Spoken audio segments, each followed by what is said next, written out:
À la une de cette édition d'information, la deuxième de cette semaine, mais la 10e de ce mois de septembre, législative et municipale du 30 septembre 2013, le compte à rebours dans les partis politiques, c'est déjà la grosse animation dans les points de retrait des bulletins de vote. Dans les partis politiques, l'on effectue les derniers réglages. Pendant ce temps, les femmes sont invitées à s'outiller aux techniques de communication pour mieux aborder la campagne électorale annoncée pour le 15 septembre 2013 prochain.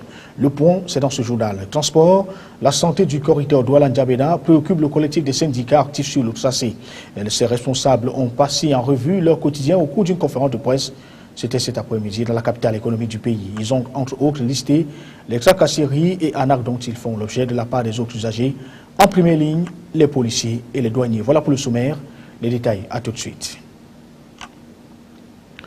Prenons d'abord cette nouvelle. C'est donc la plus grosse information sur le fait de société qui alimente l'actualité depuis quelques jours.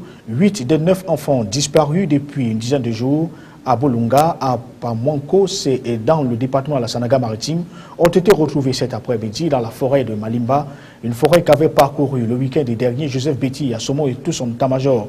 Le gouverneur de la région du littoral est d'ailleurs descendu cet après-midi sur le site de la trouvaille dont ont été extraits les enfants en état de déshydratation avancée pour être conduits à l'hôpital régional Alex Dedea. En rappel, ces enfants, dont l'un est toujours recherché, avaient disparu au cours d'une partie de chasse à l'escargot. Nous y reviendrons dans nos prochaines éditions d'information. On l'a dit dans les titres également, c'est le collectif des syndicats de transporteurs actifs sur le corridor Douala-N'Djamena qui est très fâché. Il a dit l'objet de sa colère au cours d'une conférence de presse cet après-midi dans la capitale économique du pays. Et ces derniers, amenés par leur président, ont donc pris la presse nationale à témoin pour dénoncer les tracasseries dont ils sont victimes et les autres arnaques évoquées, parmi lesquelles celles policières et douanières caractérisées par le non-respect du sauf-conduit dans le contrôle routier, plus encore les tracasseries au niveau des checkpoints et qui sont notoires avec le paiement imposé des frais pour le contrôle des véhicules. Voici d'ailleurs à ce sujet une attitude du président du collectif des syndicats actifs sur le corridor Douala-N'Djamena. Il s'exprime au micro de Camus 4. Transporteurs artisans camerounais et orphelins. L'administration en face n'a pas d'interlocuteur. De deux, le port autonome de Douala. L'accès, c'est impossible. C'est comme aller en Irak ou en Turquie ou aller en Syrie. On n'est pas en guerre, mais vous ne pouvez pas accéder. Ça, c'est un. Et le corridor, la route. Vous comptez de Douala à N'Djamena 147 barrières, avec toutes les tracasseries du monde. Alors, et encore le nouveau problème qui est là, le problème de la sécurité routière. Il y a la maladie, mais la cause, il fallait d'abord faire ce qu'on appelle la médecine préventive. À défaut de la faire aujourd'hui, on est obligé de faire la médecine curative. Les accidents routiers, c'est quoi? C'est la route Douala-Yaoundé, elle est devenue, n'est-ce pas, toute petite sur la circulation. Elle a été faite il y a 20 ans et le Cameroun se développe et toute la sous-région converge à Douala. Il n'y a pas un seul aire de dégagement. Les camions tombent en panne, ils sont en route. Vous venez en troisième position, vous rentrez dedans. Ça fait de morts. Alors, monsieur l'administration, au lieu de nous envoyer les policiers et les gendarmes en route avec les gyrophares, avec les camionnettes, avec les colonels, les ministres en route, c'est la moindre des choses de nous appeler et on crée des aires de dégagement pour... On l'a dit, c'est déjà le temps de préparer la prochaine consultation électorale au Cameroun et les femmes candidates aux élections du 30 septembre 2013 au prochain dans la région de l'Ouest et du Nord-Ouest étaient à l'école de la communication électorale à Bafoussam. Elles ont ainsi reçu des outils de communication qui leur permettront de mener une campagne électorale plus qu'efficace. C'est sous le thème « Les clés pour une communication efficace pendant la campagne électorale » que la session de formation s'est effectuée à Bafoussam, dont le chef-lieu de la région de l'Ouest. Le compte rendu, Mesdames Gosso, Pienguiague, Tivinapi pour le récit. Accroître qualitativement et quantitativement les compétences, la présence et l'activité des femmes en matière de gestion de la cité au Cameroun, tel est l'objectif du réseau More Women in Politics à travers le programme Genre et Élections. Simulation des débats télévisés, discours de campagne, échanges et communication ont ponctué la rencontre. Pour étayer l'objet du jour, le sénateur Tché Tagne Delphine n'a pas manqué de décliner l'expérience d'une femme politique. Je suis Bayamsa. Quel argent pour Bayamsa?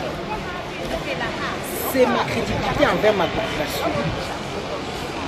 Je n'ai pas d'argent à donner, je n'ai pas de sardories, je n'ai rien, mais J'ai mon savoir-faire pour en parler, c'est tout. Pour la promotrice de l'opération, la femme détient des astuces spécifiques de communication pour mener à bien sa campagne électorale. Nous voulons dire aux femmes que communiquer, c'est saisir 2-3 minutes pour dire l'essentiel de leur message, en tenant compte de la cible et en tenant compte de ce que la majorité de l'électorat est constituée des femmes et des jeunes filles en âge de voter. Au sortir du rendez-vous, l'on devrait aboutir à l'émergence d'un grand nombre de femmes en politique, maîtrisant la rédaction d'un bon argumentaire de campagne, la checklist des communications de campagne, l'organisation pratique d'une campagne électorale, la mobilisation des ressources et des fonds de campagne et l'utilisation efficace des médias pour une campagne électorale réussie. Toujours du double scrutin législatif et municipal annoncé pour le 30 septembre 2013, les bulletins de campagne sont déjà disponibles depuis le début de la semaine à Yaoundé. Et certains mandataires des partis politiques sont même passés à la SOPECA mais à l'imprimerie nationale pour entrer en possession de leurs bulletins de campagne respectifs. Ils répondent ainsi à un communiqué signé du directeur général des élections, Mohamed Sani Tadimou, lequel les invitait alors à le faire dans les plus brefs délais. Nicole Rissi-Migniem, Alexis Claude Amourou, reportage. Les agents de l'ECAM et le personnel en poste à l'imprimerie nationale sont à pied d'œuvre. Ils sont chargés d'empaqueter les bulletins de campagne des partis politiques engagés pour le double scrutin du 30 septembre prochain. Pour les municipales, chaque liste de candidats a 3000 bulletins de campagne, tandis que pour les législatives, l'on remet 10 000 aux différents mandataires. Ce mardi encore, l'opération continue. Jusqu'à 16 h la veille, 5 partis politiques avaient retiré leur bulletin de campagne au niveau de l'imprimerie nationale.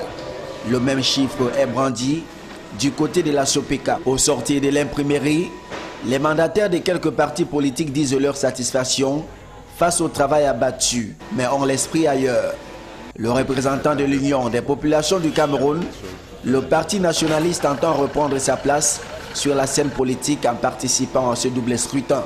Et il sera présent dans 5 circonscriptions électorales lors des législatives et dans plus de 20 municipalités. Le mandataire du PURS n'est pas moins disant sur la question. Ces bulletins sont bel et bien là. Le peuple uni pour la rénovation sociale pense que les décideurs doivent désormais apprendre à compter avec les jeunes dans toutes les sphères décisionnelles au Cameroun.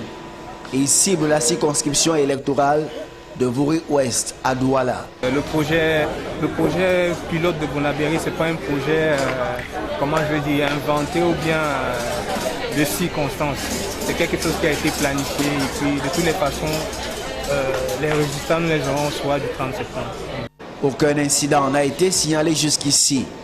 Les agents affectés à cette tâche travaillent 24 heures sur 24 et tous les partis sont appelés à retirer leurs bulletins de campagne.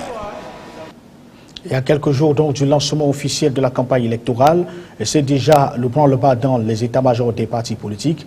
Ici, tout est mis en place pour être prêt au jour J. Aucun détail n'est laissé de côté, nous apprennent dans ce reportage Serge Tetka et Benoît Dormo. Remplir son devoir citoyen passe nécessairement par les inscriptions sur les listes électorales. Ceci se concrétise grâce à sa carte d'électeur qu'il faut obligatoirement retirer.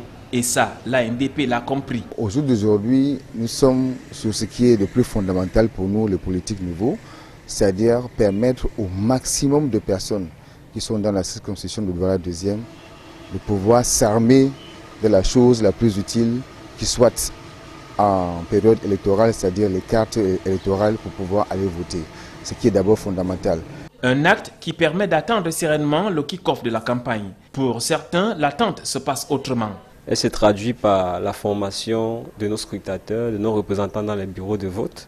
Elle se traduit aussi par le renforcement des équipes sur le terrain, parce que nous comptons mener une campagne de proximité. Et pour ça, nous mettons en place des équipes dans tous les endroits stratégiques de la ville. Le double scrutin du 30 septembre prochain a besoin de toutes les couches sociales et les femmes ne sont pas en reste. Notre objectif premier, c'est quoi? C'est nous former d'abord.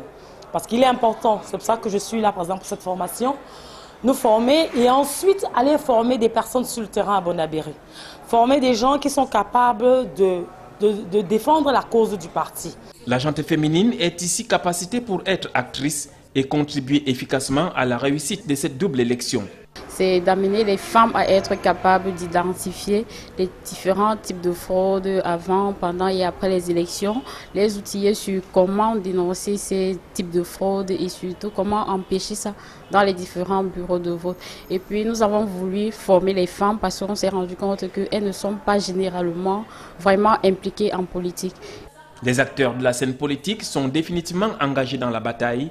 Tous n'ont plus à l'esprit que de convaincre le plus grand électorat.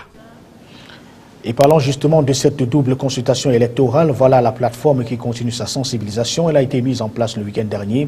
L'UDC, le CPP, l'AFP et l'UPC ont ainsi annoncé le nouveau départ, une vision tournée vers le changement. Cette plateforme leur permet d'être plus unifiés jusqu'à l'atteinte des objectifs. Ont-ils martelé au cours donc de cette rencontre face à la presse et bien de militants déployés pour la circonstance. Ainsi donc, Adamu Ndamjoya et compagnie ont exprimé leur ras-le-bol suite aux propos démagogiques que tient l'administration en place. Les leaders de la plateforme émettent le vœu de faire un pas au soir du 30 septembre 2013. Les leaders qui se sont exprimés tour à tour ont arraché les salles d'applaudissements des militants vêtus aux couleurs des partis politiques de leur coalition. Le paroxysme a été d'ailleurs atteint lorsque le président de l'Union démocratique du Cameroun, Adamu Ndamjoya, a déclaré que le Cameroun regorge des potentialités, des richesses, mais n'est pas gouverné matériel. Pour lui, chaque Camerounais doit donc prendre son destin en main à partir du 30 septembre 2013 prochain. La plateforme, selon lui, est articulée autour de l'union et de la solidarité et a pour logique une seule liste en compétition dans chaque circonscription électorale. Voici à ce sujet l'attitude de quelques-uns au sortir même de la signature de cette plateforme. C'est être ensemble, être et agir ensemble pour asseoir la République à travers le jeu démocratique afin d'atteindre les objectifs de construction nationale en mobilisant les populations, en les organisant. Parce que le Cameroun sera ce qu'il est à travers chaque citoyenne, chaque citoyen, à travers la conscience que nous aurons de notre devoir de participer à la construction et de sortir des griffes de ceux qui nous ont enfermés, qui ont empêché l'imagination camerounaise de jouer. Cette plateforme repose déjà sur le socle en termes de ce que nous voulons faire en matière de gouvernance, en commençant par la gouvernance des mairies, mais aussi au niveau de l'Assemblée nationale. Vous avez entendu notre slogan, « Balayons le Cameroun ». Alors le slogan veut dire « Balayons la corruption, balayons la mauvaise gouvernance, balayons toutes ces pratiques qui finissent par causer la misère et la pauvreté des Camerounais. Ensuite, construisons une nouvelle république, construisons un Cameroun leader qui est représenté par les services de base aux populations. Ce comité provisoire est chargé de conduire l'UPC pendant ces élections, de préparer le congrès à venir de l'UPC, bref, de diriger l'UPC. Cette plateforme est un processus qui nous a permis aujourd'hui de présenter des candidats communs à cette élection. Nos listes sont communes. Les uns n'est-ce pas, ont démissionné de tel parti pour aller dans l'autre, pour que la liste soit forte et qu'elle soit représentative. Et c'est la volonté du peuple. Et ce peuple va nous comprendre. Et ce peuple est donc attendu aux urnes le 30 septembre 2013 prochain pour la double consultation électorale. À l'étranger, le conflit syrien revient au devant de l'actualité. Paris dépose une résolution. La Russie propose de placer l'arsenal chimique sous contrôle international. Et pendant ce temps au Kenya, c'est le vice-président kenyan William Ruto, poursuivi pour crime contre l'humanité, qui a fait sa toute première comparution. C'était au rôle du tribunal criminel de la Cour pénale internationale. C'était ce jour. L'essentiel de l'actualité internationale avec la rédaction de C24. La Russie, à l'initiative, l'allié du président Bachar al-Assad, propose de placer l'arsenal chimique de la Syrie sous contrôle international. La proposition russe a reçu un appel favorable dans le monde. Seule l'opposition syrienne a dénoncé ce projet y voyant une manœuvre politique de Damas. Le vice-président kenyan William Ruto, au banc des accusés, plaide non coupable.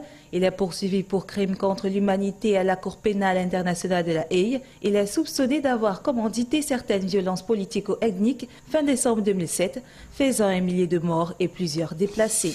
Journée de mobilisation à l'appel des syndicats contre la première réforme des retraites d'un gouvernement de gauche. Le projet de loi sera présenté le 18 septembre en Conseil des ministres. Il prévoit l'allongement progressif de la durée de cotisation à 43 ans en 2035. Affaire des disparus de Perpignan, les fouilles ont été lancées. Policiers et gendarmes sont à la recherche de corps. Marie-Josée Benitez et sa fille Alison n'ont plus donné signe de vie depuis le 14 juillet. Le mari Francisco Benitez, qui s'est donné la mort, est le principal suspect. L'Allemand Thomas Bach a été élu président du Comité international olympique. Il succède le Belge Jacques Rogge. Le nouveau président du CIO a été champion olympique du fleuret par équipe en 1976. Voilà, c'est ici que nous mettons un terme à cette édition des formations. C'était donc le paquet du soir. Mais avant de partir, voici les titres qui l'ont constitué. Législatives et municipales du 30 septembre 2013. C'est déjà le compte à rebours et la grosse animation dans les points de retrait des bulletins de vote. Dans les partis politiques, l'on effectue les derniers réglages. Pendant ce temps, les femmes sont invitées à s'outiller aux techniques de la communication pour mieux aborder la campagne électorale annoncée pour le 15 septembre 2013. Et puis dans le secteur de transport, c'est la santé du corridor Douala-N'Djamena qui préoccupe le collectif des syndicats actifs sur le tracé. Ces responsables l'ont passé en revue leur quotidien au cours d'une conférence de presse.